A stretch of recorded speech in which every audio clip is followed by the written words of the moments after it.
अध्याय 11 भारत में धार्मिक आंदोलन और सांस्कृतिक विकास 13वीं से 15वीं सदी तक। अनेक नगरों को तबाह करने वाले भयानक युद्धों के आरंभिक काल के बाद 13वीं सदी को देश के सांस्कृतिक विकास में एक नए चरण का सूचक कहा जा सकता है।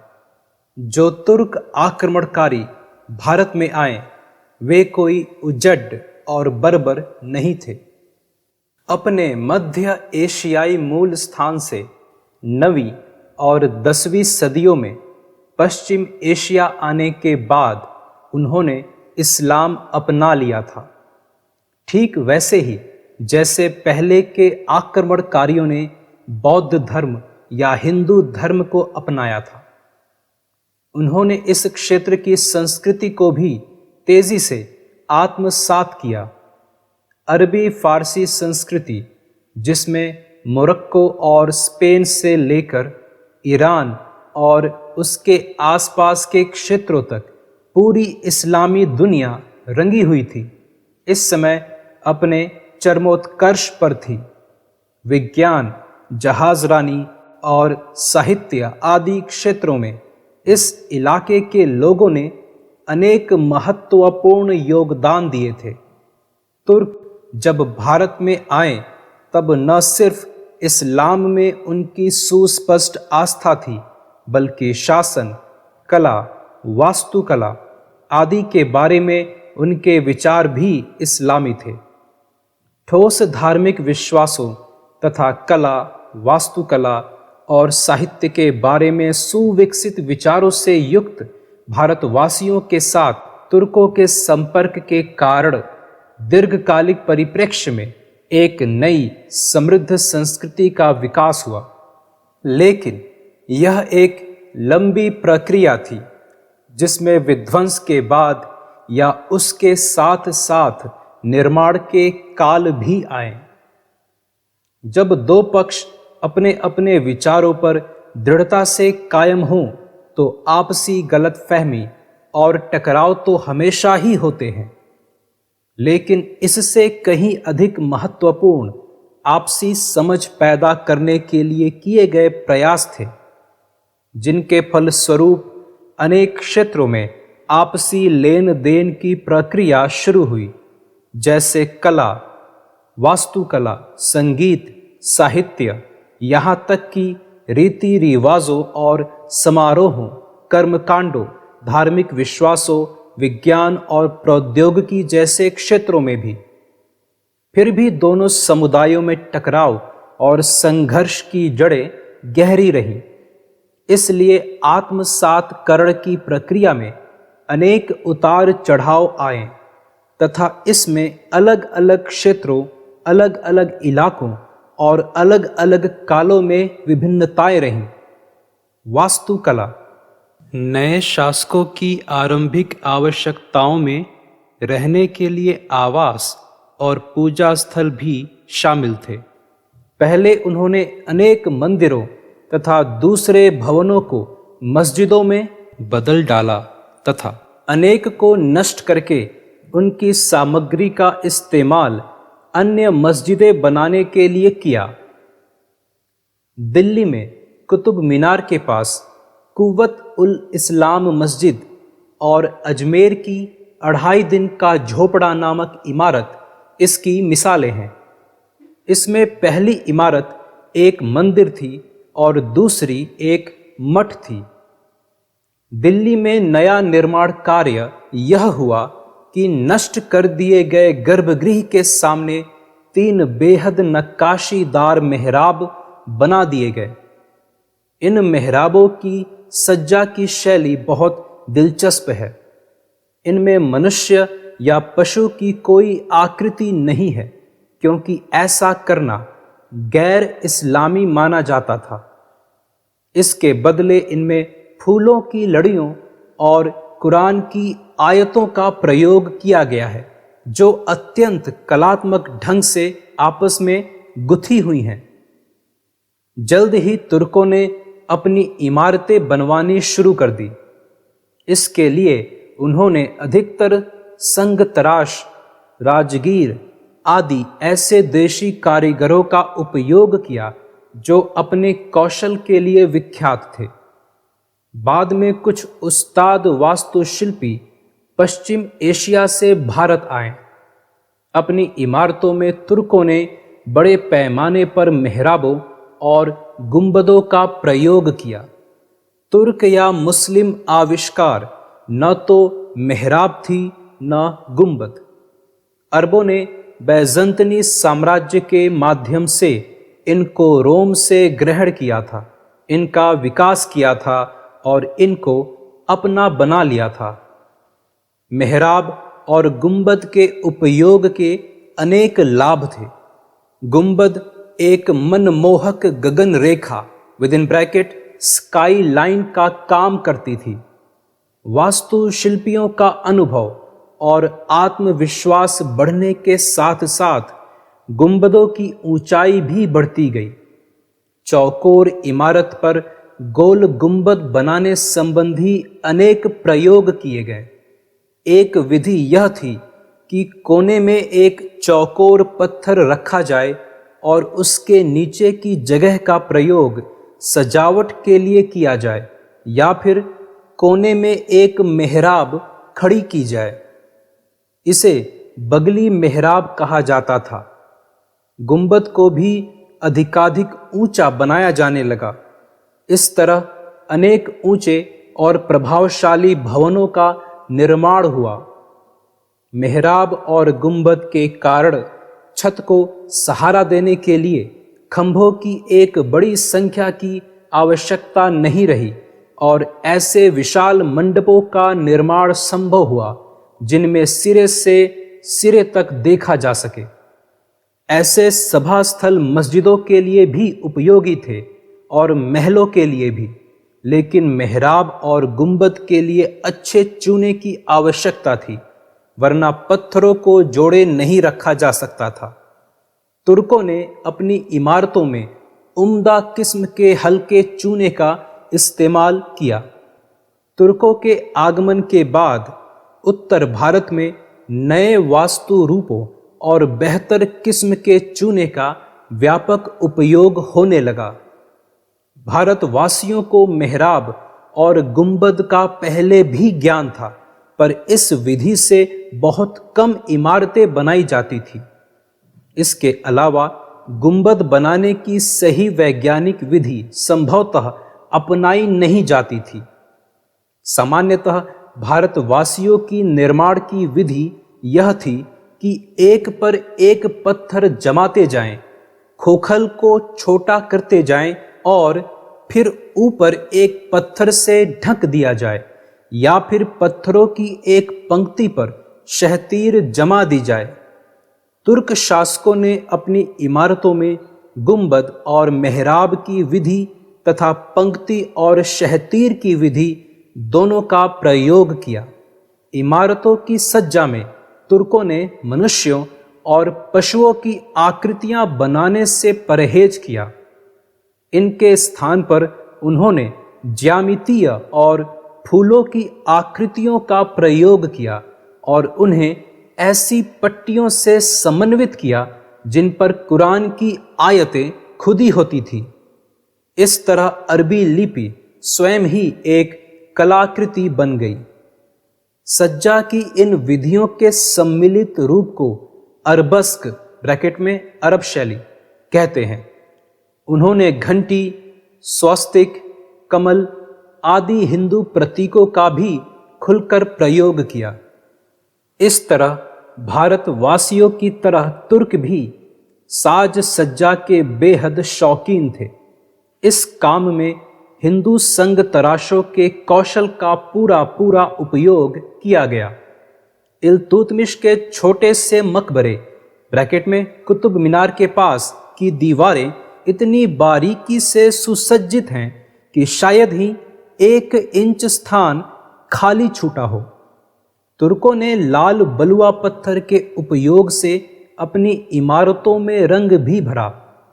इन इमारतों में सज्जा के लिए या लाल बलुआ पत्थर का रंग उजागर करने के लिए पीले बलुआ पत्थर या संगमरमर का प्रयोग किया जाता था। 13वीं सदी में भारत में तुर्कों की बनाई सबसे शानदार इमारत कुतुब मीनार है। मूलतः 71.4 मीटर ऊंची, ऊपर की ओर पतली होती जाती इस मीनार का निर्माण ऐबक ने शुरू कराया था और बाद में इसे इल्तुतमिश ने पूरा किया।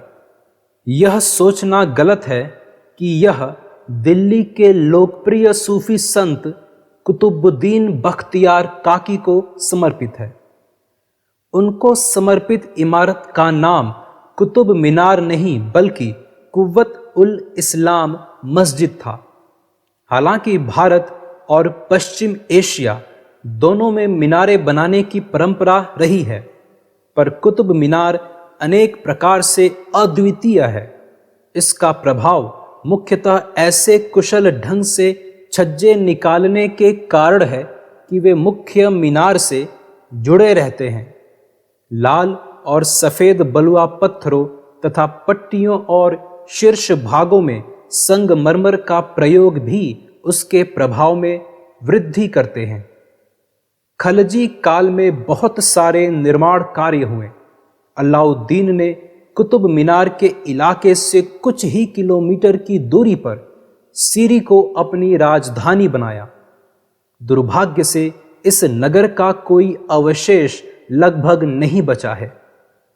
अलाउद्दीन कुतुब मीनार से दोगुनी ऊंची एक मीनार बनवाना चाहता था, पर उसे पूरा करने के लिए वह जीवित नहीं बचा। लेकिन उसने कुतुब मीनार में एक प्रवेश द्वार और जुड़वाया। अलाई दरवाज़ा नाम के इस द्वार में बहुत मनमोहक आकार वाली मेहराबें हैं। उसमें एक गुंबद भी है जो सही वैज्ञानिक ढंग से बना पहला गुंबद है। इस तरह वैज्ञानिक विधि से मेहराब और गुंबद बनाने की कला पर उस समय तक भारतीय कारीगर अधिकार पा चुके थे। तुगलक काल में भी भारी निर्माण कार्य हुए, जो दिल्ली सल्तनत का चरम भी था और उसके पतन का आरंभ भी। गयासुद्दीन और मुहम्मद तुगलक ने किले और महल का एक विशाल परिसर बनवाया, जिसे तुगलकाबाद कहते हैं। यमुना के बहाव में एक बांध द्वारा रुकावट खड़ी करके इस किले के चारों ओर एक विशाल कृत्रिम झील बनाई गई। गयासुद्दीन का मकबरा वास्तुकला की एक नई प्रवृत्ति का सूचक है। उम्दा गगन रेखा के लिए यह इमारत एक ऊंचे चबूतरे पर बनाई गई। संगमरमर की एक गुंबद उसके सौंदर्य को और बढ़ाती है। ढालू दीवारें तुगलक वास्तुकला की एक और उल्लेखनीय विशेषता है। इसे निप्रवण ब्रैकेट में बैटर कहते हैं तथा यह भवन को मजबूती और सुदृढ़ता प्रदान करती हुई लगती है। लेकिन फिरोज तुगलक की किसी इमारत में हम निप्रवण नहीं देखते। इमारतों में मेहराब, लिंटल और शहतीर के सिद्धांतों को समन्वित करने का सोचा समझा प्रयास तुगलक वास्तुकला की एक और विशेषता है। फिरोज तुगलक की इमारतों में यह विशेषता स्पष्ट ढंग से दिखाई पड़ती है। हौज खास में जो एक सैरगाह और मदरसा था और जिसके चारों ओर एक बड़ी सी झील थी, एक मंजिल पर मेहराब और दूसरी में लिंटल और शहतीरे हैं। यही बात फिरोज शाह के उस नए किले की कुछ इमारतों में दिखाई देती है, जिसे आज कोटला कहते हैं। तुगलकों ने अपनी इमारतों में सामान्यतः कीमती लाल बलुआ पत्थरों का उपयोग नहीं किया, बल्कि उन्होंने सस्ते और अधिक आसानी से उपलब्ध धूसर पत्थरों का उपयोग किया। चूंकि इस तरह के पत्थर को तराशना आसान नहीं होता, इसलिए तुगलकों की इमारतों में साज सज्जा बहुत कम है, पर फिरोज की तमाम इमारतों में सज्जा के लिए प्रयुक्त आकृति कमल की है। इस काल में अनेक शानदार मस्जिदें भी बनवाई गईं। यहाँ उन सब का वर्णन संभव नहीं है। ध्यान देने की बात यह है कि अब तक भारत में वास्तुकला की एक स्वतंत्र शैली जन्म ले चुकी थी, जिसके साथ तुर्कों के द्वारा लाई हुई अनेक स्थापत्य शैलियों का समन्वय किया गया था। लोदी वंश ने इस परंपरा को और आगे बढ़ाया। उनकी इमारतों में मेहराब तथा लिंटल शहतीर दोनों का उपयोग किया गया है। राजस्थानी गुजराती शैली के छज्जों और ओलतियों का भी प्रयोग किया गया है। लोदियों द्वारा प्रयुक्त एक और विधि यह थी कि वे अपनी इमारतों और विशेषकर मकबरों को ऊंचे चबूतरों पर बनाते थे, जिससे विशालता का भी प्रभाव पैदा होता था और एक बेहतर गगन रेखा का भी। अनेक मकबरों में इमारत के चारों ओर एक बरामदा बनवाया गया था। यह एक खास भारतीय विशेषता थी। इससे आराम करने की जगह मिलती थी और इमारत का आकार भी बढ़ता था। कुछ मकबरे तो बागों के बीच में स्थित हैं। दिल्ली का लोदी गार्डन इसका एक सुंदर उदाहरण है। कुछ मकबरे अष्टकोणीय थे। उनकी अनेक विशेषताओं को बाद में मुगलों ने अपनाया और इसका चरमोत्कर्ष शाहजहां के बनवाए ताजमहल में मिलता है। दिल्ली सल्तनत के विघटन के समय तक भारत के विभिन्न भागों में स्थित राज्यों में वास्तुकला की अपनी अपनी शैलियों का विकास भी हो चुका था। इनमें भी अनेक वास्तुकला की स्थानीय परंपराओं से बहुत अधिक प्रभावित थी। जैसा कि हमने देखा, बंगाल, गुजरात, मालवा, दक्कन आदि में ऐसा ही हुआ। तुगलकों के अंतर्गत दिल्ली में विकसित वास्तुशैली को 14वीं और 15वीं सदी में विभिन्न क्षेत्रीय राज्यों में आगे बढ़ाया गया और संशोधित किया गया। इस तरह निर्माण कार्य का एक सिलसिला चल निकला, जिसकी विशेषता देश के विभिन्न भागों में वास्तुकला की अनेक शैलियों का विकास था। धार्मिक विचार और विश्वास। उत्तर भारत में तुर्कों ने जब अपनी सल्तनत कायम की, उस समय इस्लाम भारत के लिए अज्ञात नहीं था। सिंध में 8वीं सदी और पंजाब में 10वीं सदी से ही इस्लाम का प्रचार हो रहा था। 8वीं और 10वीं सदी के बीच केरल में अरब व्यापारी बस चुके थे। इस काल में अरब यात्री और सूफी संत देश के विभिन्न भागों में घूम रहे थे। अल बरूनी के लिए न तो भारतीय और न ही हिंदू दर्शन अज्ञात थे। अल बरूनी की पुस्तक किताब उल हिंद और अन्य रचनाओं के जरिए पश्चिम एशिया के पढ़े लिखे वर्ग हिंदू विचारों और विश्वासों से परिचित हो चुके थे। जैसा कि कहा जा चुका है, बौद्ध जात को हिंदू कथाओं तथा खगोल की और आयुर्विज्ञान की पुस्तकों के अरबी में अनुवाद हो चुके थे। उस क्षेत्र में भारतीय योगियों की यात्राएं भी अनजानी चीज नहीं थी। इस्लामी विचारधारा पर बौद्ध मत और वेदांती विचारों का प्रभाव विद्वानों के बीच भारी बहस का विषय रहा है। अफगानिस्तान और मध्य एशिया के भागों में बौद्ध विहारों के स्तूपों और बुद्ध की मूर्तियों के जो अवशेष मिलते हैं, विशेषकर पुराने व्यापार मार्गों के किनारे किनारे, वे इन क्षेत्रों में किसी समय बौद्ध प्रभाव की सीमा को दर्शाते हैं। हिंदू मंदिरों के अवशेष उत्तरी अफगानिस्तान और काबुल में भी पाए गए हैं। वैसे तो भारतीय दार्शनिक विचारों के प्रभाव को ठीक ठीक तय कर पाना कठिन है, पर इसमें शायद ही विवाद हो कि आरंभिक चरण में इस्लामी दर्शन के विकास में यूनानी और भारतीय दोनों विचारों का कुछ सीमा तक सुनिश्चित योगदान रहा है। सूफी आंदोलन के उदय की पृष्ठभूमि में ये ही विचार थे। 12वीं सदी में भारत में आने के बाद इस आंदोलन ने हिंदू मुसलमान दोनों को प्रभावित किया और इस तरह दोनों को एक साझा मंच दिया। लेकिन विद्वानों का विश्वास है कि यद्यपि योग क्रियाओं समेत विभिन्न कर्मकांडों और रीति रिवाजों को आरंभिक काल में सूफियों ने खुलकर स्वीकार किया और उसे अपनी विचार प्रणाली में आत्मसात किया, तथापि उनका बुनियादी वैचारिक ढांचा इस्लामी ही रहा। सूफी आंदोलन इस्लामी इतिहास में 10वीं सदी अनेक कारणों से महत्वपूर्ण है। अब्बासी साम्राज्य के खंडहरों पर तुर्कों का उदय हुआ तथा विचारों और विश्वासों के क्षेत्र में महत्वपूर्ण परिवर्तन आए।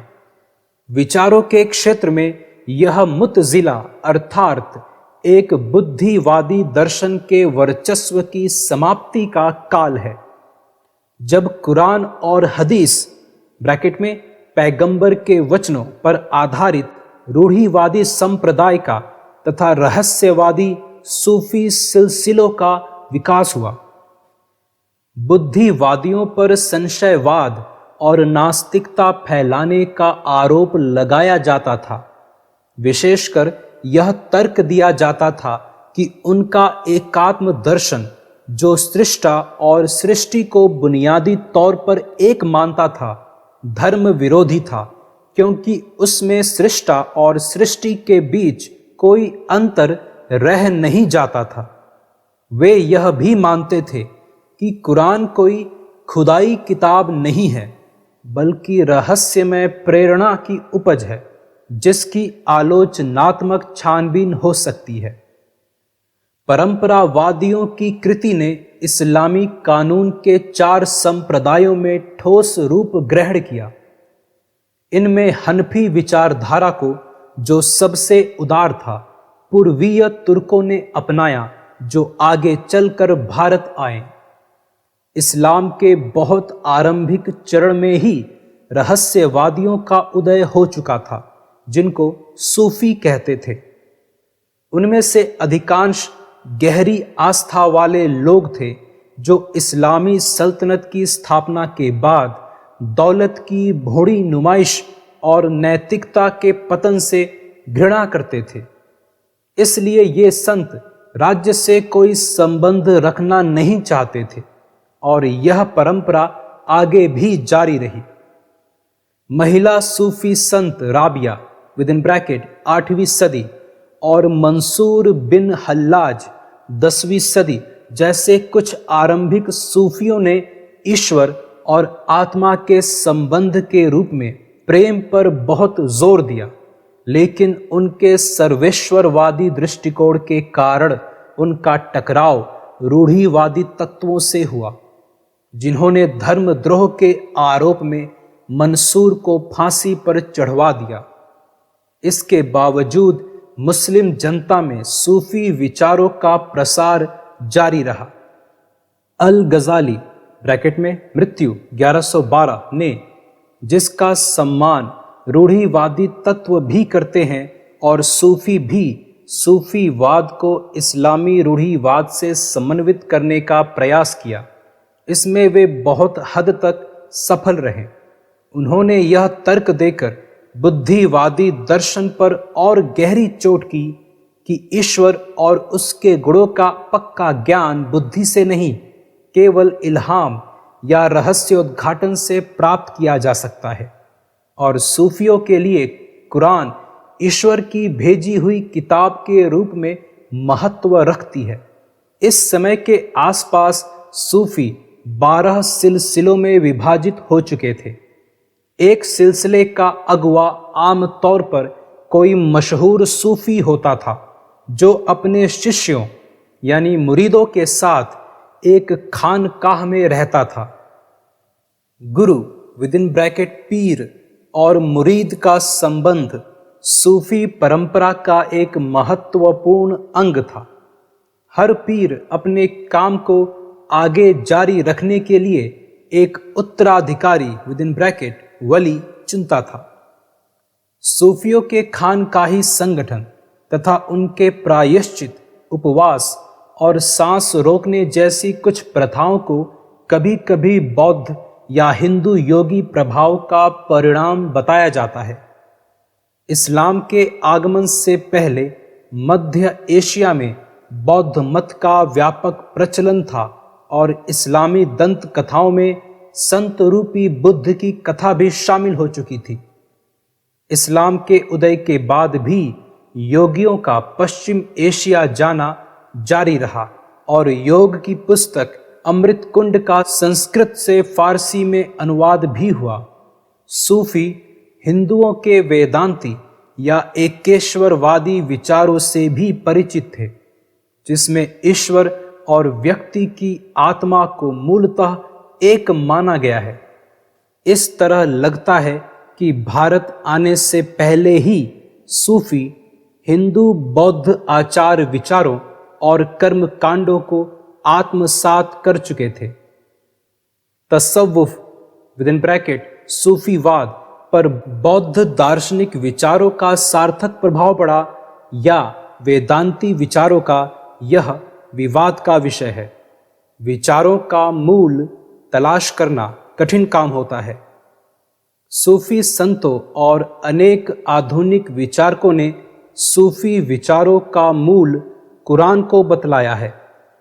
ध्यान देने योग्य महत्वपूर्ण बात यह है कि मूल चाहे जो भी हो, ईश्वर की प्रकृति पर तथा आत्मा और ईश्वर के संबंध पर सूफियों तथा हिंदू योगियों और भक्तों के विचारों में अनेक समानताएं हैं। इस बात ने आपसी सहिष्णुता और समझ का एक आधार तैयार किया। तसव्वुफ की मानवतावादी भावना को उस काल के अग्रणी फारसी शायर सनाई ने बहुत अच्छी तरह प्रस्तुत किया है। कुफ्र और दीन दोनों दौड़े जा रहे हैं उसी की तरफ और पुकारते हैं मिलकर, एक है वह, कोई उसका जोड़ीदार नहीं। सूफी सिलसिलों को मोटे तौर पर दो श्रेणियों में बांटा जा सकता है। बाशरा अर्थात जो इस्लामी विधान यानी शरीयत को मानते थे, और बेशरा जो शरीयत से बंधे हुए नहीं थे। भारत में ये दोनों प्रकार के सिलसिले प्रचलित थे। बेशरा सिलसिलों को घुमक्कड़ संत या कलंदर अधिक मानते थे। हालांकि इन संतों ने कोई सिलसिला स्थापित नहीं किया, पर उनमें से कुछ तो मुसलमानों और हिंदुओं दोनों के बीच एक समान आदरणीय समझे जाते थे। चिश्ती और सुहरवर्दी सिलसिले 13वीं और 14वीं सदियों में उत्तर भारत में बाशरा आंदोलनों में दो का सार्थक प्रभाव पड़ा और उन्हें बड़ी संख्या में अनुयायी प्राप्त हुए। ये थे चिश्ती और सुहरवर्दी सिलसिले। भारत में चिश्ती सिलसिले की शुरुआत ख्वाजा मोइनुद्दीन चिश्ती से होती है, जो पृथ्वीराज चौहान की हार और मौत के कुछ ही समय बाद 1192 के आसपास भारत आए। कुछ समय लाहौर और दिल्ली में रहने के बाद वे आखिर अजमेर चले गए, जो एक महत्वपूर्ण राजनीतिक केंद्र था और जहां पहले से अच्छी खासी मुस्लिम आबादी थी। उनके कार्यकलापों का कोई प्रामाणिक विवरण उपलब्ध नहीं है और उन्होंने कोई पुस्तक भी नहीं लिखी, पर लगता है उनके उत्तराधिकारियों की प्रसिद्धि के साथ साथ उनकी भी शोहरत बढ़ती चली गई। शेख मोइनुद्दीन मृत्यु 1235 ईस्वी के शिष्यों में बख्तियार काकी और उनके शिष्य फरीदुद्दीन गंज ए शकर शामिल थे। फरीदुद्दीन ने अपनी गतिविधियों को हांसी और अजोधन क्रमशः आधुनिक हरियाणा और पंजाब तक सीमित रखा। दिल्ली में उनका बहुत सम्मान था, इतना कि कभी दिल्ली में आते तो झुंड के झुंड लोग उनके चारों ओर जमा हो जाते। उनका दृष्टिकोण इतना व्यापक और मानवीय था कि उनकी कुछ पंक्तियों को आगे चलकर सिखों के आदि ग्रंथ में शामिल किया गया। लेकिन चिश्ती संतों में सबसे मशहूर निजामुद्दीन औलिया और नसीरुद्दीन चिरागे दिल्ली हैं। ये आरंभिक सूफी हिंदुओं समेत निम्न वर्गीय जनता से खुलकर मिलते थे। वे सादा जीवन बिताते थे तथा लोगों से उन्हीं की बोली हिंदवी यानी हिंदी में बातचीत करते थे। लोगों का धर्म बदलवाने में शायद ही उनकी दिलचस्पी रही होगी। हालांकि आगे चलकर अनेक परिवारों और समूहों ने इन संतों की शुभेच्छाओं को ही अपने धर्म परिवर्तन का कारण बतलाया। ईश्वर से निकटता की मनोदशा पैदा करने के लिए समा नामक संगीत प्रस्तुतियों के कारण इन सूफी संतों को लोकप्रियता मिली। इसके अलावा वे अक्सर समा में हिंदी पदों का चुनाव करते थे, क्योंकि इससे उनके श्रोताओं पर अधिक प्रभाव पड़ता था। निजामुद्दीन औलिया सांस की योग क्रियाओं में इतने पारंगत थे कि योगी उनको सिद्ध कहते थे। 14वीं सदी के मध्य में नसीरुद्दीन चिरागे दिल्ली की मृत्यु के बाद दिल्ली में चिश्तियों का कोई प्रभावशाली पीर नहीं रहा।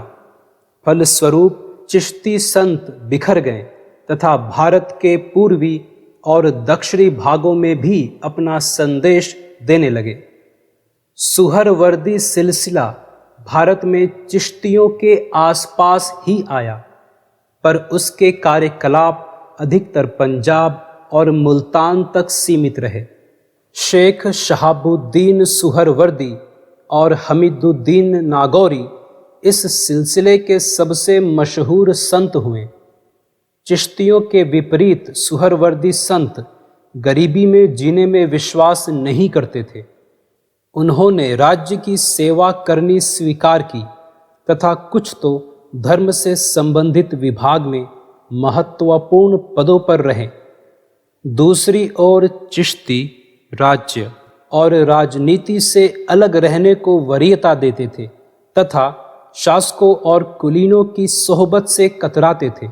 फिर भी दोनों ने अपने अपने ढंग से जनमत का ऐसा वातावरण बनाया जिसमें विभिन्न पंथों और धर्मों के लोग शांति और सामंजस्य के साथ रह सके। जहां मक्का पवित्रतम स्थान माना जाता रहा, वहीं देश के अंदर लोकप्रिय संतों के उदय ने मुस्लिम जनता को अपनी श्रद्धा और भक्ति की अभिव्यक्ति के लिए एक उपयोगी स्थान प्रदान किया। भक्ति आंदोलन ईश्वर से व्यक्ति के आध्यात्मिक एकाकार पर जोर देने वाला भक्ति आंदोलन भारत में तुर्कों के आने के बहुत पहले से प्रचलित रहा है। हालांकि भक्ति के बीज वेदों में देखे जा सकते हैं, पर आरंभ में उस पर जोर नहीं दिया गया। लगता है एक सगुण ईश्वर की आराधना का विचार बौद्ध धर्म की बढ़ती लोकप्रियता के साथ विकसित हुआ। ईसवी सन की आरंभिक सदियों में महायान बौद्ध मत में बुद्ध की पूजा उनके अवलोकित रूप में की जाने लगी। लगभग उसी समय विष्णु की पूजा का आरंभ हुआ। गुप्त काल में जब रामायण और महाभारत जैसे अनेक धर्म ग्रंथों का संपादन हुआ, तो कभी कभी कुछ और बातें जोड़कर ज्ञान और कर्म के साथ भक्ति को भी मुक्ति के एक मार्ग के रूप में स्वीकार कर लिया गया।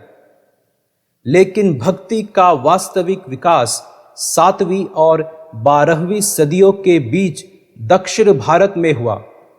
जैसा कि बताया गया है, शैव नयनारों और वैष्णव अलवारों ने जैनियों और बौद्धों द्वारा प्रचारित कठोर जीवन को अस्वीकार कर दिया तथा मुक्ति के लिए ईश्वर की वैयक्तिक भक्ति पर जोर दिया। उन्होंने जाति प्रथा की कठोरताओं की उपेक्षा की तथा दक्षिण भारत के विभिन्न भागों में स्थानीय भाषाओं का उपयोग करते हुए प्रेम और ईश्वर की वैयक्तिक भक्ति के संदेश का प्रचार किया।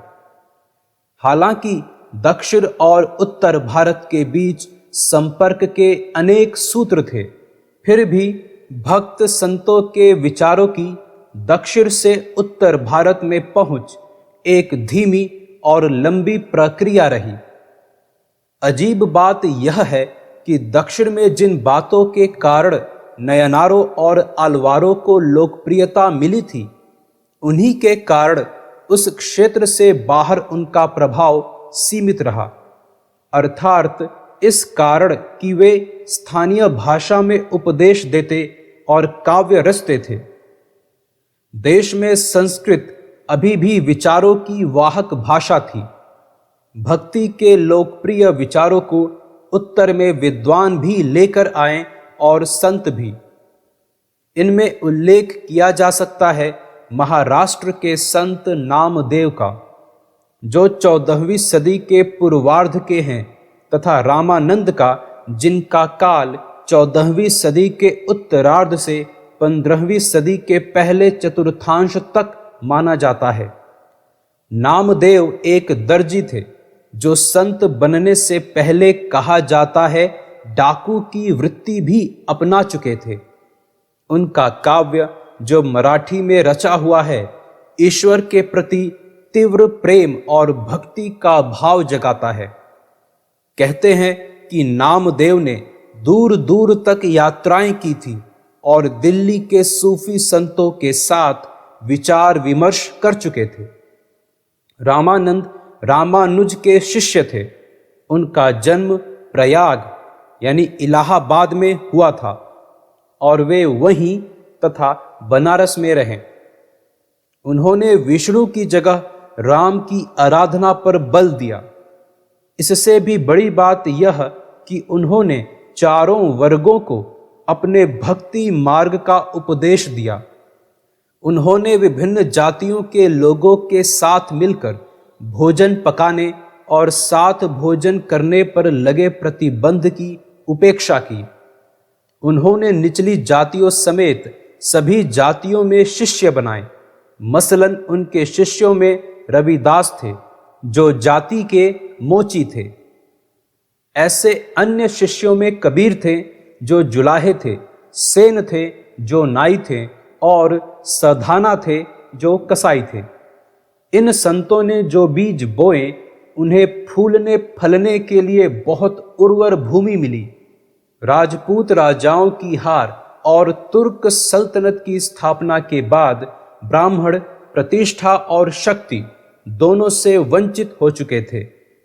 फलस्वरूप नाथपंथी जैसे आंदोलनों ने जाति प्रथा और ब्राह्मणों की श्रेष्ठता को चुनौती दी, तो उनकी लोकप्रियता बढ़ी। इसी समय समानता और भाईचारे के इस्लामी विचार फैले, जिनका उपदेश सूफी संत दे रहे थे। लोग कर्म कांडों और तीर्थाटनों वाले पुराने धर्म से संतुष्ट न थे और ऐसा धर्म चाहते थे जो उनकी बुद्धि और मनोभावना दोनों को संतुष्ट कर सके। 15वीं और 16वीं सदियों में उत्तर भारत में भक्ति आंदोलन इन्हीं कारणों से लोकप्रिय हुआ। जिन लोगों ने मौजूदा समाज व्यवस्था की सबसे कटु आलोचना की तथा हिंदू मुस्लिम एकता की जोरदार पैरवी की, उनमें कबीर और नानक के नाम विख्यात हैं। कबीर के जन्म मृत्यु और आरंभिक जीवन के बारे में बहुत कुछ अनिश्चित है। कथा यह है कि वे एक विधवा ब्राह्मणी के बेटे थे, जिसने उन्हें जन्म के बाद त्याग दिया था, और एक मुस्लिम जुलाहे के परिवार में वे पले बढ़े। उन्होंने व्यवसाय तो अपने पालक पिता का अपनाया, पर काशी में रहते हुए हिंदू मुस्लिम संतों से उनका संपर्क हो गया। कबीर ने, जिनको आम तौर पर 15वीं सदी में रखा जाता है, ईश्वर की एकता पर जोर दिया। उसे वे राम, हरि, गोविंद, अल्लाह, साईं, साहिब आदि अनेक नामों से पुकारते हैं। उन्होंने मूर्ति पूजा, तीर्थ यात्रा, नदी स्नान और नमाज समेत औपचारिक आराधना की जमकर निंदा की। वे संत जीवन जीने के लिए गृहस्थ जीवन के त्याग को आवश्यक नहीं समझते हैं।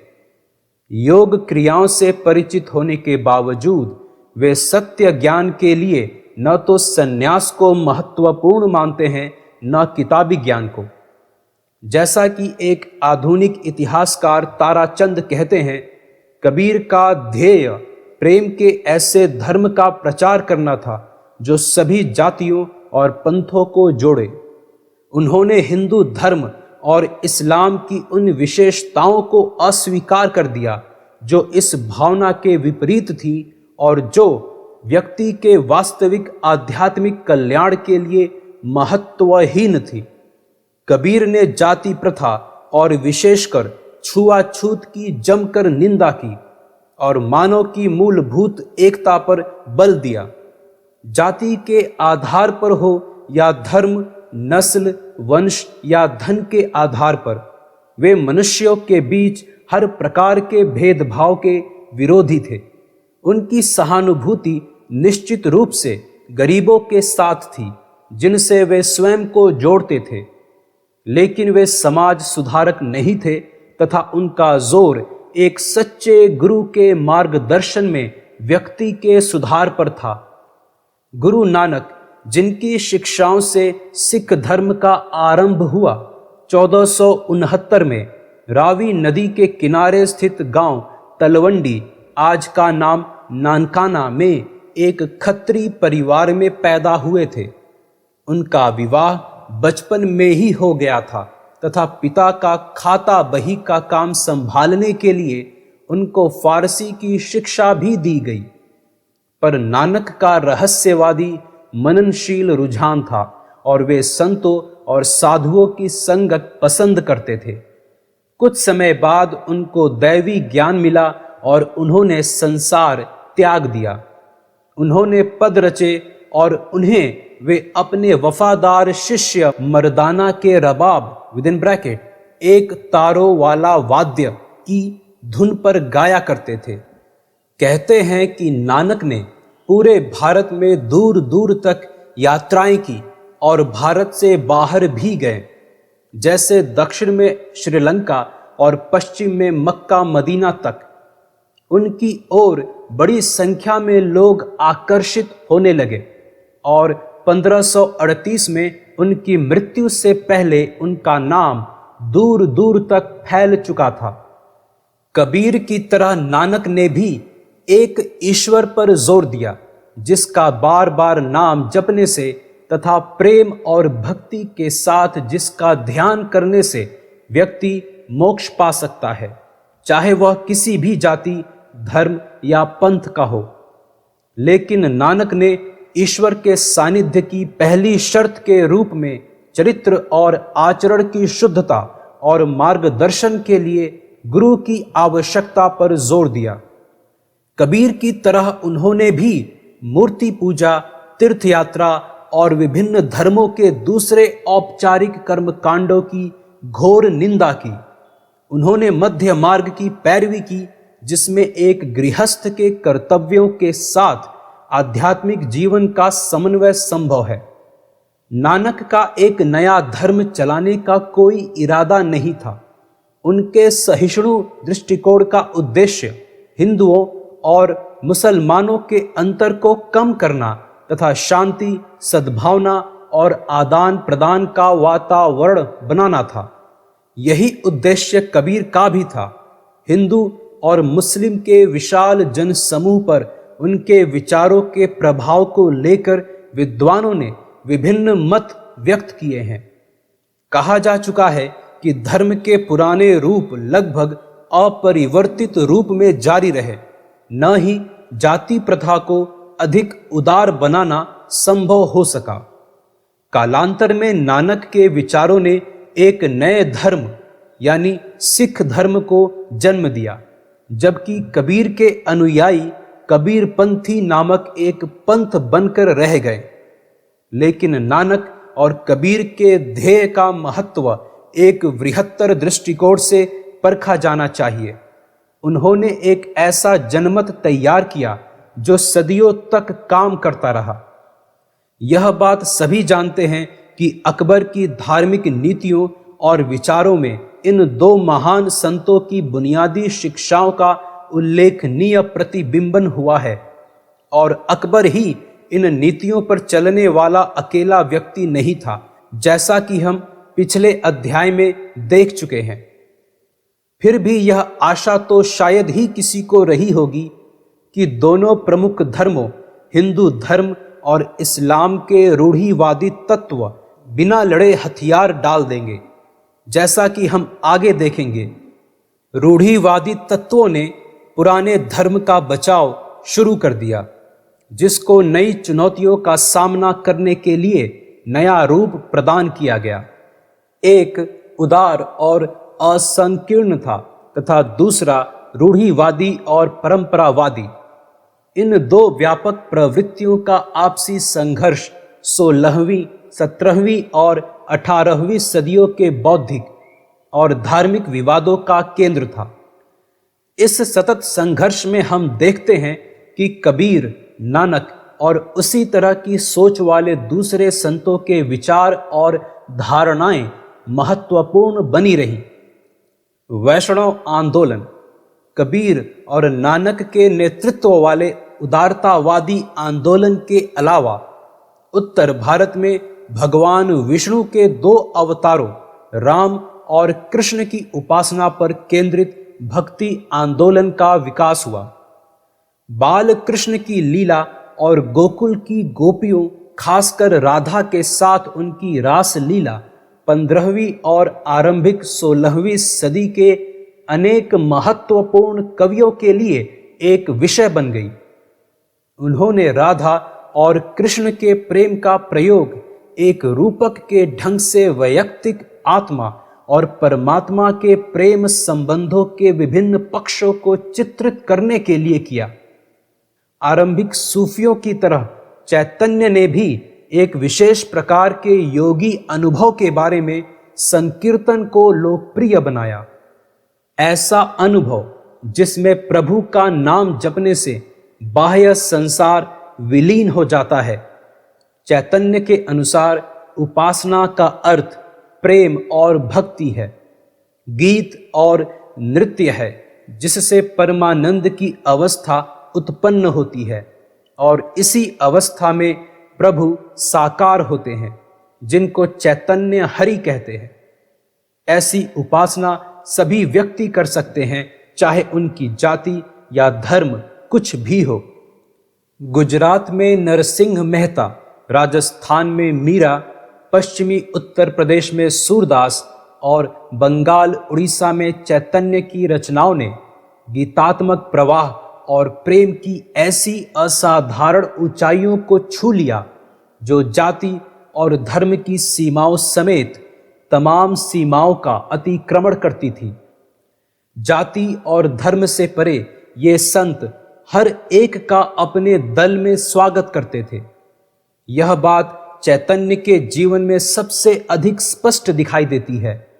उनका जन्म और शिक्षा का स्थान नदिया है, जो वेदांती बुद्धिवाद का केंद्र था। लेकिन 22 वर्ष की आयु में चैतन्य ने जब गया की यात्रा की और वहां एक सन्यासी ने उन्हें कृष्ण पंथ की दीक्षा दी, तो उनके जीवन का ढर्रा बदल गया। वे एक केशवरवादी बन गए और अनथक कृष्ण का नाम जपते रहते थे। कहते हैं कि चैतन्य ने पूरे भारत की यात्रा की। इसमें वृंदावन भी शामिल था, जहां उन्होंने कृष्ण पंथ को नया जीवन दिया, पर उनका अधिकांश समय गया में बीता। उन्होंने विशेषकर भारत में पूर्वी भागों पर असाधारण प्रभाव छोड़ा और उनका व्यापक अनुयायी दल था, जिसमें कुछ मुसलमान और निचली जातियों के लोग भी थे। उन्होंने धर्म ग्रंथों या मूर्ति पूजा को अस्वीकार नहीं किया, लेकिन उन्हें परंपरावादी की श्रेणी में नहीं रखा जा सकता। उपरोक्त सभी संत कवि मुख्य रूप से परंपरागत हिंदू धर्म के दायरे में रहें। उनका दार्शनिक विश्वास एक प्रकार का वेदांती अद्वैत था, जो प्रभु और सृष्टि की बुनियादी एकता पर जोर देता था। वेदांत दर्शन का प्रतिपादन अनेक विचारकों ने किया था, लेकिन संत कवियों को संभवतः जिसने सबसे अधिक प्रभावित किया वे वल्लभ थे। वल्लभ एक तैलंग ब्राह्मण थे, जिनका जीवन काल 15वीं सदी का अंतिम और 16वीं सदी का प्रारंभिक हिस्सा माना जाता है। इन संत कवियों का दृष्टिकोण व्यापक स्तर पर मानवतावादी था। उन्होंने मानवीय भावनाओं के उदात्तम पक्षों पर बल दिया, प्रेम और सौंदर्य की भावनाओं पर, किंतु असंकीर्ण संतों की तरह वे भी जाति प्रथा में कोई बड़ी दरार नहीं डाल सके, पर उन्होंने जाति प्रथा की कठोरताओं को कम किया और मेल जोल के लिए भी मंच तैयार किया। इस काल के सूफी शायरों और संतों ने उल्लेखनीय सीमा तक इन संत कवियों की बुनियादी धारणाओं को अंगीकार किया। 15वीं सदी में महान अरब दार्शनिक इब्न अल अरबी के एकत्ववादी विचार भारत के एक बड़े वर्ग में लोकप्रिय हो चुके थे। रूढ़िवादी तत्वों ने इब्न अल अरबी की जमकर निंदा की और उनके अनुयायियों को उत्पीड़ित किया, क्योंकि इब्न अल अरबी का मत था कि समस्त अस्तित्व एक है और हर वस्तु परम तत्व की ही अभिव्यक्ति है। इब्न अरबी का अस्तित्व की एकता का सिद्धांत तौहीदे वजूदी (अस्तित्व की एकता) कहलाता है। भारत में यह सिद्धांत लोकप्रिय बन चुका था और यह अकबर से पहले ही सूफी विचारधारा का मुख्य आधार बन चुका था। योगियों और हिंदू संतों का संपर्क सर्वेश्वरवाद की धारणा को प्रचारित करने में काफी हद तक सहायक रहा। भारतीय सूफी संस्कृत और हिंदी में अधिक दिलचस्पी लेने लगे तथा मलिक मुहम्मद जायसी समेत कुछ ने तो हिंदी में अपनी रचनाएं लिखी। हिंदी और दूसरी भाषाओं में वैष्णव संतों के लिखे भक्ति गीतों ने सूफियों के दिलों को फारसी शायरी से भी अधिक प्रभावित किया। हिंदी गीतों का प्रयोग इतना लोकप्रिय हुआ कि यशस्वी सूफी अब्दुल वाहिद बिलग्रामी ने हकायक-ए-हिंदी नाम से एक प्रबंध ग्रंथ लिखा, जिसमें उन्होंने कृष्ण, मुरली, गोपी, राधा, यमुना आदि शब्दों को सूफी रहस्यवादी ढंग से समझाने का प्रयास किया। इस तरह 15वीं सदी और 16वीं सदी के प्रारंभिक भाग में भक्ति और सूफी संतों ने एक ऐसा साझा मंच तैयार किया जिस पर विभिन्न पंथों और धर्मों के लोग एक दूसरे से मिल सके और एक दूसरे को समझ सके। अकबर के विचारों और उसकी तौहीद अर्थात सभी धर्मों की एकता की मूल पृष्ठभूमि यही थी। साहित्य, संस्कृत साहित्य। जिस काल की यहाँ चर्चा हो रही है, उस काल में संस्कृत उच्च चिंतन की वाहक और साहित्य का माध्यम बनी रही। सच तो यह है कि विभिन्न विषयों पर संस्कृत में जितनी अधिक पुस्तकें इस काल में लिखी गईं, उतनी शायद पहले के काल में भी नहीं लिखी गई थी। शंकराचार्य के बाद रामानुज, माधव, वल्लभ आदि ने संस्कृत में दर्शन ग्रंथों को लिखना जारी रखा। उनके विचारों का जिस तीव्र गति से प्रसार हुआ और देश के विभिन्न भागों में उन पर जिस तरह के वाद विवाद हुए, उनसे इस काल में संस्कृत की महत्वपूर्ण भूमिका का पता चलता है। देश के विभिन्न भागों में, जिनमें मुस्लिम शासन वाले क्षेत्र भी शामिल थे, संस्कृत के विद्यालयों और संस्थाओं का जाल सा फैला हुआ था। इन विद्यालयों और संस्थाओं में हस्तक्षेप नहीं किया जाता था तथा इनका फलना फूलना जारी रहा। वास्तव में उनमें से अनेक ने तो पुराने ग्रंथों के पुनरुत्पादन और प्रसार के लिए कागज के चलन का लाभ भी उठाया।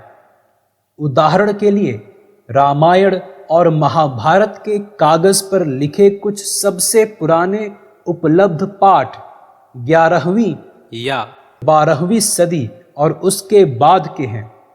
दर्शन शास्त्र के अलावा काव्य, नाटक, कथा, आयुर्विज्ञान, खगोलिकी, संगीत आदि की पुस्तकों की रचना संस्कृत में जारी रही। हिंदू विधान धर्मशास्त्रों पर ढेरों टीकाओं और भाष्यों की रचना 12वीं और 16वीं सदियों के बीच हुई। विज्ञानेश्वर कृत मिताक्षर को, जो हिंदू विधान के 2 प्रमुख संप्रदायों में से एक है, 12वीं सदी से पहले का नहीं कहा जा सकता। एक और प्रसिद्ध टीकाकार थे बिहार के चंडेश्वर, जो 14वीं सदी के थे। हिंदू राजाओं के संरक्षण में इनमें से अधिकांश कृतियां दक्षिण भारत में, बंगाल, मिथिला और पश्चिमी भारत में रची गई। संस्कृत के विकास में जैनियों का भी योगदान रहा। इनमें सबसे प्रमुख हेमचंद्र सूरी थे। अजीब बात है कि इन कृतियों में देश में मुसलमानों की मौजूदगी को ज्यादातर नजरअंदाज कर दिया गया है। इस्लामी कृतियों या फारसी साहित्य के संस्कृत अनुवाद की कोशिशें कम ही हुई। संभवतः इसका एकमात्र अपवाद यूसुफ और जुलेखा की उस प्रेम कथा का अनुवाद था, जिसे प्रसिद्ध फारसी शायर जामी ने लिखा था। दिशाओं का पता लगाने के लिए नाविक विभिन्न ग्रहों की स्थिति जांचने के वास्ते जिस उन्नतांशमापी यानी एस्ट्रोलैब का प्रयोग करते थे, उससे संबंधित पुस्तकों के संस्कृत अनुवाद किए गए। ज्योतिष शास्त्र के लिए भी वह उपयोगी था, लेकिन ऐसे प्रयास थोड़े ही हुए जो भारतीयों के दृष्टिकोण की उस संकीर्णता का सूचक है जिसका उल्लेख अल बरूनी ने किया था। अरबी और फारसी साहित्य मुसलमानों द्वारा सबसे अधिक साहित्यिक और वैज्ञानिक ग्रंथ अरबी में रचे गए, जो पैगंबर की भाषा थी और जिसे स्पेन से लेकर बगदाद तक साहित्य और विज्ञान की भाषा के रूप में प्रयोग किया जाता था। लेकिन जो तुर्क भारत आए वे फारसी भाषा से बहुत अधिक प्रभावित थे, जो मध्य एशिया में 10वीं सदी से ही साहित्य और प्रशासन की भाषा थी।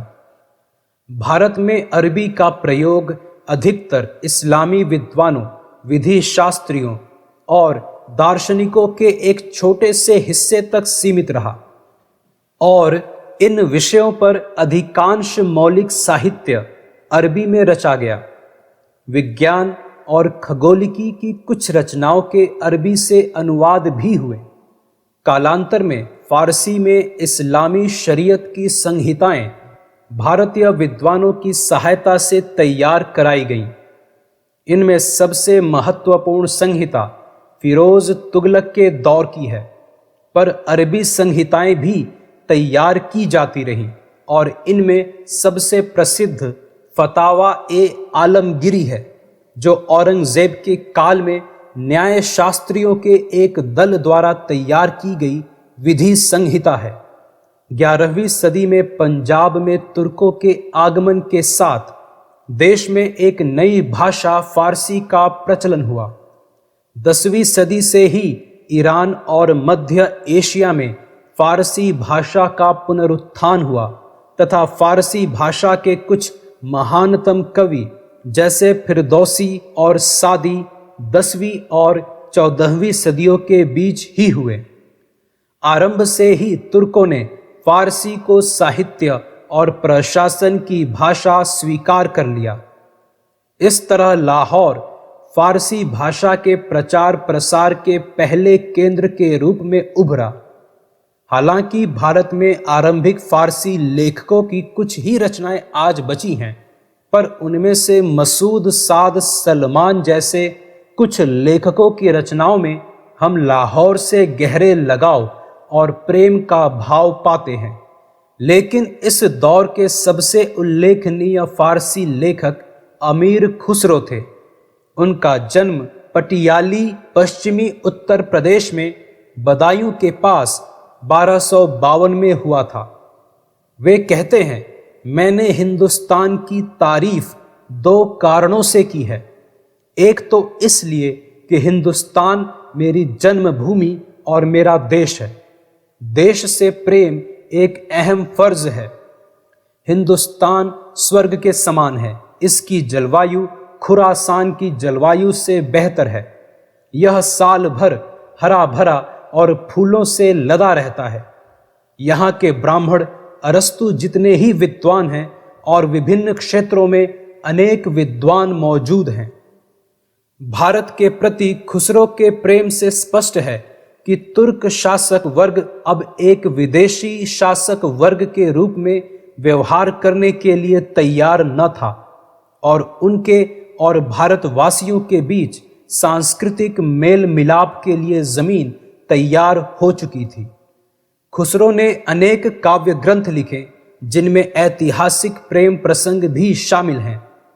उन्होंने सभी काव्य रूपों को आजमाया और फारसी की एक नई शैली विकसित की, जिसे सबक ए हिंदी अथवा भारत की शैली कहा जाता है। खुसरो ने भारतीय भाषाओं की भी प्रशंसा की। इनमें हिंदी भी शामिल है, जिसे वे हिंदवी कहते हैं। उनके कुछ बिखरे हुए हिंदी पद मिलते हैं। हालांकि खुसरो से अक्सर जोड़ी जाने वाली हिंदी रचना खलीक बारी संभवतः इसी नाम के एक परवर्ती कवि की रचना जान पड़ती है। वे एक सिद्ध हस्त संगीतकार भी थे और प्रसिद्ध सूफी संत निजामुद्दीन औलिया द्वारा आयोजित धार्मिक संगीत सभाओं यानी समा में भाग लेते थे। कहते हैं कि खुसरो ने जब अपने पीर निजामुद्दीन औलिया की मृत्यु 1325 की खबर सुनी तो उसके अगले ही दिन प्राण त्याग दिए। वे उसी दालान में दफन किए गए जहां निजामुद्दीन औलिया को दफनाया गया था। भारत में इस काल में काव्य के अलावा फारसी में इतिहास रचना का एक सशक्त संप्रदाय भी विकसित हुआ। जियाउद्दीन बरनी, अफीफ और इसामी इस काल के सबसे मशहूर इतिहासकार थे। फारसी भाषा के माध्यम से भारत ने मध्य एशिया और ईरान के साथ घनिष्ठ सांस्कृतिक संबंध विकसित किए। कालांतर में फारसी न केवल प्रशासन और कूटनीति की बल्कि उच्च वर्गों और उनके आश्रितों की भी भाषा बन गई। पहले उत्तर भारत में और फिर दक्षिण में दिल्ली सल्तनत के प्रसार के साथ और देश के विभिन्न राज्यों में मुस्लिम राज्यों की स्थापना के साथ इस तरह मुख्यतः संस्कृत और फारसी देश में राजनीति, धर्म और दर्शन के क्षेत्रों में संपर्क भाषाओं तथा साहित्य कृतियों की भाषा के रूप में कार्य करती रही। आरंभ में दोनों के बीच आदान प्रदान बहुत कम हुआ। जिया नक्शबी (मृत्यु 1350) उन संस्कृत कथाओं के फारसी अनुवाद करने वाले पहले व्यक्ति थे जो एक स्त्री से उसके पति के बाहर जाने के बाद एक तोते ने कही थी। तूती नामा नाम की यह पुस्तक बहुत लोकप्रिय हुई तथा उसका फारसी से तुर्की और फिर अनेक यूरोपीय भाषाओं में भी अनुवाद हुआ। उन्होंने यौन विज्ञान के प्राचीन भारतीय ग्रंथ कोक शास्त्र का और योग की पुस्तक योग वशिष्ठ का भी फारसी अनुवाद किया। आगे फिरोज शाह तुगलक के काल में चिकित्सा और संगीत के संस्कृत ग्रंथों के भी फारसी अनुवाद हुए। कश्मीर के सुल्तान जैनुल आबिदीन ने मशहूर इतिहास ग्रंथ राज तरंगिणी और महाभारत के फारसी अनुवाद कराए। उसके आदेश से चिकित्सा और संगीत की संस्कृत पुस्तकों के भी फारसी अनुवाद हुए। हाल के अनुसंधान से पता चलता है कि इस काल में गणित और खगोलिकी के कुछ ग्रंथों के संस्कृत अनुवाद भी हुए। क्षेत्रीय भाषाएं। इस काल में अनेक क्षेत्रीय भाषाओं में भी उच्च कोटि के साहित्य ग्रंथ रचे गए। इनमें हिंदी, बंगला और मराठी जैसी कुछ भाषाओं का जन्म 8वीं सदी के आसपास बतलाया जाता है। तमिल जैसी कुछ अन्य भाषाएं और भी पुरानी हैं। 14वीं सदी के आरंभिक भाग में ही अमीर खुसरो ने क्षेत्रीय भाषाओं के अस्तित्व पर ध्यान दिया था और लिखा था, प्राचीन काल से ही जीवन के आम उद्देश्यों के लिए हर प्रकार से इन भाषाओं का उपयोग किया गया है।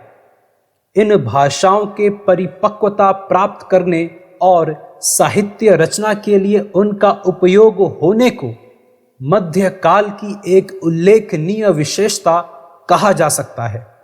इसके अनेक कारण थे। ब्राह्मणों की प्रतिष्ठा कम होने के साथ संभवतः संस्कृत की प्रतिष्ठा भी कुछ कम हुई। भक्त संतों द्वारा आम लोगों की भाषा का उपयोग निसंदेह इन भाषाओं के उपयोग का एक बड़ा कारण था। वास्तव में देश के अनेक भागों में आरंभिक संतों ने साहित्यिक उद्देश्यों के अनुसार इन भाषाओं को ढाला।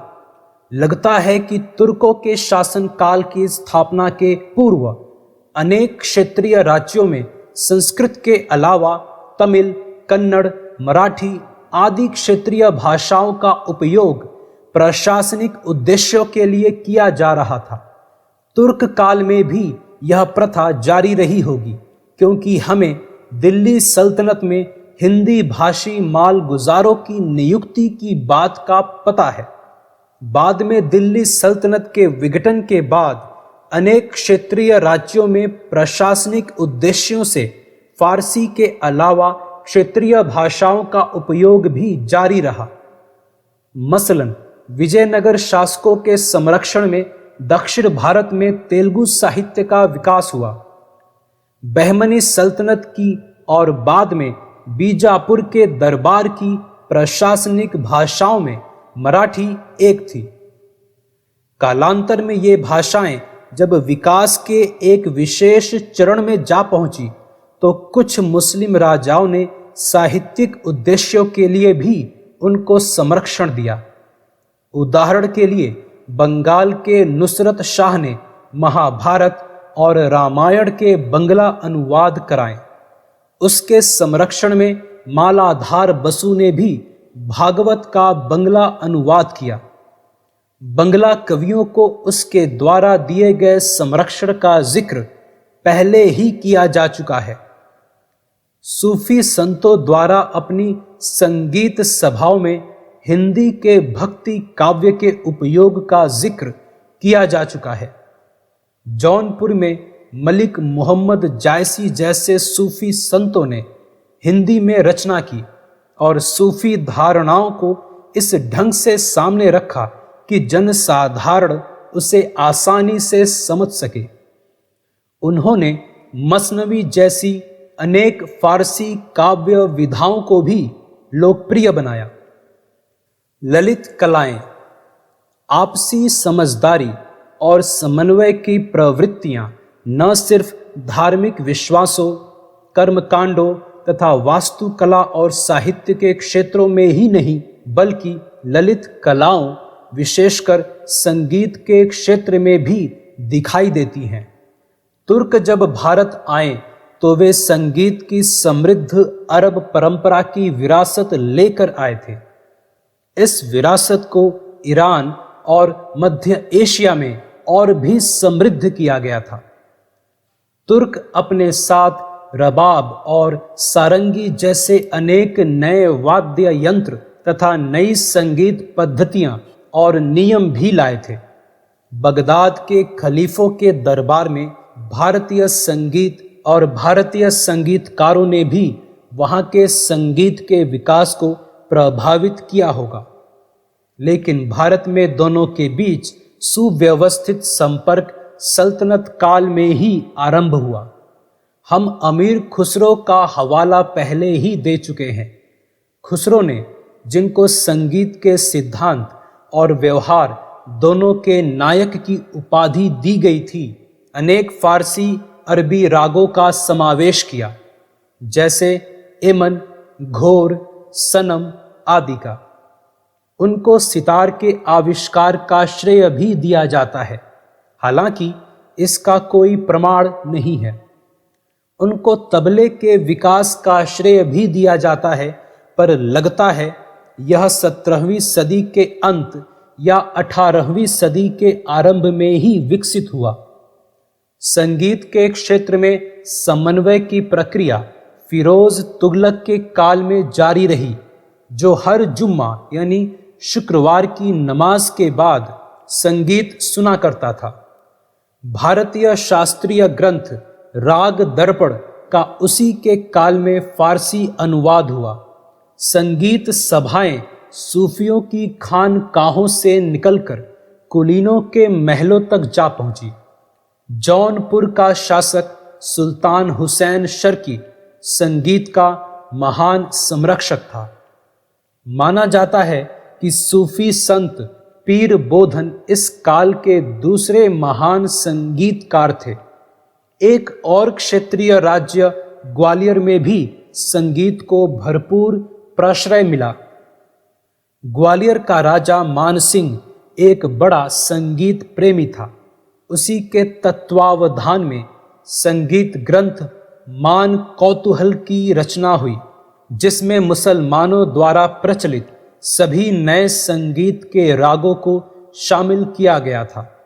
हमें यह नहीं पता कि उत्तर भारत के संगीत के रागों का दक्षिण के रागों से अलगाव कब आरंभ हुआ, पर इसमें शायद ही शक हो कि फारसी अरबी सुरों, रागों और धुनों का समावेश ही अधिकतर इस अलगाव का कारण था।